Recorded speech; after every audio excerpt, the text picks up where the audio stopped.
The feds launched the Yo Gotti CMG Rico. To find out what happened, watch this whole video and subscribe to the channel.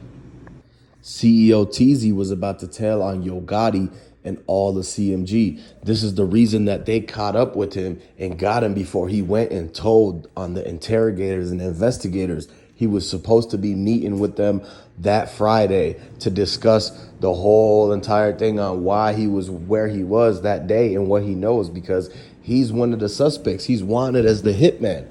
And so the only way the hitman can get out of this jam is if he tells on who gave him the money. Everybody already knew. Grove Hero was talking about it. Mia J was talking about it. They were talking about it was 40,000 to 100,000 on Dolph head. And then Mia J turned around and put it out there that we heard that it was 500K on the head of the person that did it to Dolph. And so this was what was going on in the streets. It was $600,000 up for grabs. And this is why all of these people are involved, man.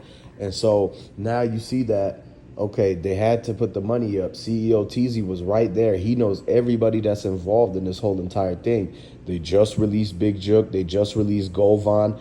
You know that they gave up CEO Teezy because he's wanted as the hitman. So they said that Teezy did it.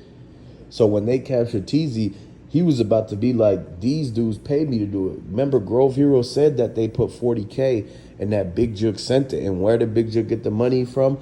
Allegedly Yo Gotti. And so this is why CEO Teezy was about to uncrack the whole can and literally spill the beans on the Yo Gotti and throw him in there, because the Rico was finally about to come.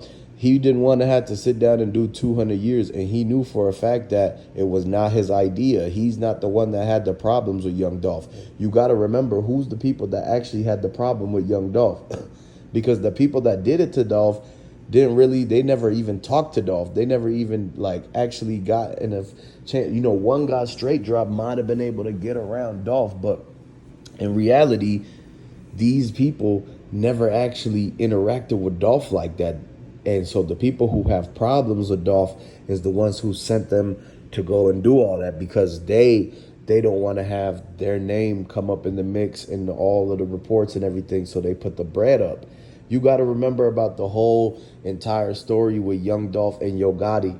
They knew that at the end of the day, the whole history and future of Memphis depended on what was going to be the result of the conflict between the Young Dolph and Yo Gotti story. This whole thing started with Yo Gotti wanting to desperately sign Young Dolph. And when Young Dolph said that he didn't need to do that because he's his own businessman, he a boss. He doesn't have to give in to anybody. He could do it through him. He'd rather own his own business than to just get hired at yours. And so this is the reason why a lot of people need to start thinking more like that and create more businesses to get their families up. But Yo Gotti didn't like this because he never had nobody go against the grain and stuff and say that they was going to do it on their own. He thought that he was going to intimidate Dolph into signing with him. He threw his own artists under the bus. You can go look all of this up. It's not even alleged. And so what they're saying is the fact that Dolph didn't need to do that. Yo Gotti got jealous, and then he seen Dolph starting to pass him and get way more popular in Memphis. And then Dolph had dropped the King of Memphis album into where he did it the same day as Yo Gotti. That got Yo Gotti even more heated. And then Yo Gotti's baby mama started choosing and went and kicked it with Dolph, and that whole thing happened to where it made Yo Gotti even more mad. And so this is years and years of pent up frustration and envy, jealousy, and one guy not wanting to let another man surpass him. And so this was a true crab in a barrel mentality, and this type of thing is just something that just had to happen in Memphis, I guess, because Yo Gotti wanted to make it something like that. And so he didn't want to let anybody be able to be any type of successful without having him have some sort of benefit from it. And this is why a lot of people in the communities need to understand that that's the wrong type of mentality. That's what's going to keep people suffering for a long time. If you would just be looking up to Young Dolph, you would notice about how he's starting businesses. He giving back to the community. He buying cribs, doing giveaways, and trying to let everybody eat instead of him hogging up all the attention and all that. But Dolph was the one who really put on Moneybag Yo. He put on Key Glock. He put on Glorilla.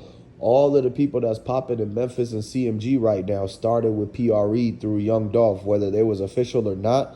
Young Dolph put them on. He pulled up and got them out to his shows and put them on stage so people could see who they were and start following them. Then he also did free features for Moneybagg Yo. If he never did that free feature and that song for Moneybagg Yo and literally put him on in Memphis, Moneybagg Yo would still be living in the apartments from the Yesterday video. And the only reason that Yo Gotti got him is because he scared Moneybagg Yo into it, and he went and he took out a bunch of cash and gave him the advance all at the same time and told him he has to make his decision now. And so he would have got a way better deal by going with Dolph, because Dolph already knew the game and knew the way on how to do it on your own without having to go through Yo Gotti. And now if Yo Gotti fire any of them, they're on their own. And this is the reason why the jealousy. Yo Gotti thought that everybody was going to go with Dolph, so he tried to get him out the way. You got to remember that a lot of times when people in those certain positions, they start having a competition, and they take the competition as a threat. And so what they do, instead of letting everybody just be millionaires and make their own money and stay in their own lanes, even though Yo Gotti was a millionaire and even though Dolph was a millionaire, at the same time, Yo Gotti was still trying to stop Dolph from leveling up and passing him and everything. He just never wanted to see that. And this is the real reason why people need to come together and stop hating on each other and stop beefing in the communities, man. We supposed to be building generational wealth and buying our grandma's houses in the hoods and turning it around making it into a real neighborhood that we own, man. And a lot of people got to realize that all that other stuff is the distractions. What Yo Gotti and them were doing, what Black Youngster and them were doing, those are all distractions. That's doing nothing but keeping people down and stuff. So what y'all got to understand is that Young Dolph was the king of Memphis. Everybody already gravitated towards him. All the help he was doing, all the turkey drives, the back to schools, backpack giveaways, food drives, everything like that, to where Yo Gotti and them, CMG and them, people in the sources of Memphis say that till this day, they've never had CMG come and help out their block or community, neighborhood, or whatever it was, right? And so Castalia was riding with Dolph. Orange Mound is basically riding with Dolph. And so this is why CEO Teezy and them, when they got caught up in Castalia and Orange Mound, they got caught up because they were in Dolph's territory and they already known as the main hitters and everything like that. And so they're the ones who's already being targeted for Getback, and that's the reason why that even happened. And then not only that, but the fact that his own side that he was getting, whatever through to do the hit and be a part of the whole operation, they turned against him because they figured out that he was probably going to be the one to tell.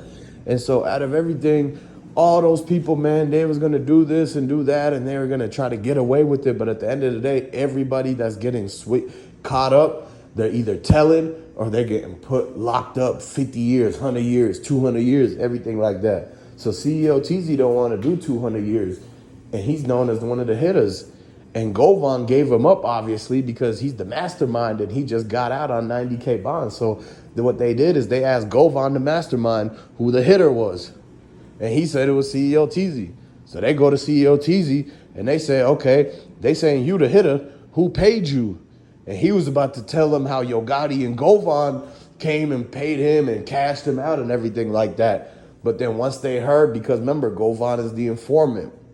So once they brought Govan back in and the feds told Govan, the informant, what CEO Teezy was about to get ready to tell him about how he got paid by Yo Gotti and how he had Govan give him the map of the Makita's cookies to show him where to go and everything like that. And that they gave him the description of where Young Dolph was in the AirTag tracker and everything.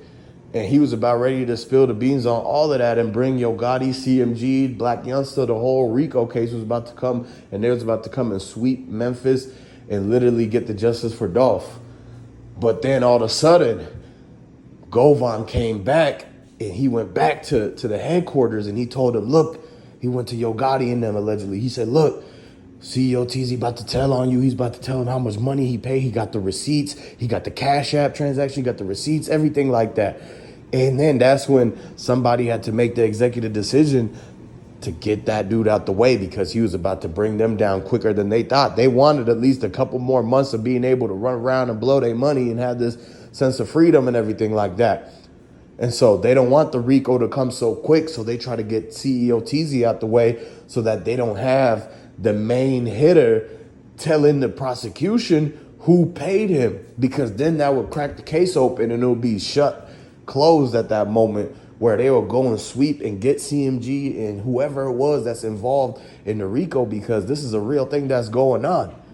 This actually happened. Like, these people actually got hit up. Dolph actually got sent up, man. I want to send my condolences to Young Dolph, man. R.I.P. to Dolph. He was the king of Memphis, beloved by many. And, you know, a lot of people was going to be throwing the dolphin emojis in the comment section. If you're a real fan of Young Dolph, and if you support it, and if you want to get the justice for Dolph, let us know in the comment section. Also, make sure to get the updates on this whole thing. You have to subscribe to the channel. And LLYD, subscribe.